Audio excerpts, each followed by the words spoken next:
میں نے جب اسلام قبول کیا تو کچھ عرصہ میں اپنے والدین کے ساتھ ہی رہا۔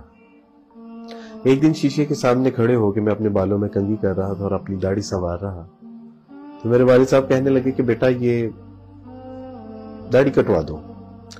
تو میں نے کہا کہ ابا میں داڑھی تو نہیں کٹوا سکتا کیونکہ یہ نبی علیہ الصلوۃ والسلام کی سنت ہے۔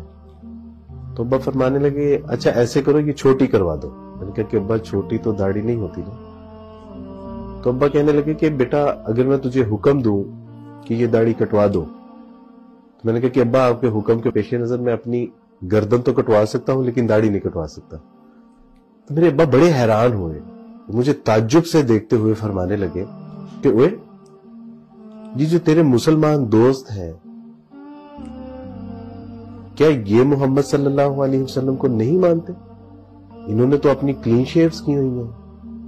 تو میں نے کہا کہ ابا وہ محمد صلی اللہ علیہ وسلم کو مانتے ہیں لیکن جانتے نہیں۔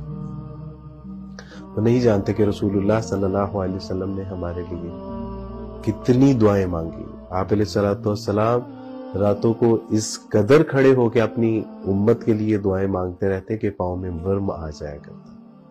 آپ علیہ الصلوۃ والسلام نے اتنی تنگی، تکلیفیں، پریشانی اور مشقتیں اٹھائیں دین ہم تک پہنچانے کے لیے۔ تو میں نے کہا کہ ابا بے شک وہ رسول اللہ صلی اللہ علیہ وسلم کو مانتے ہیں لیکن آپ علیہ الصلوۃ والسلام کو جانتے نہیں۔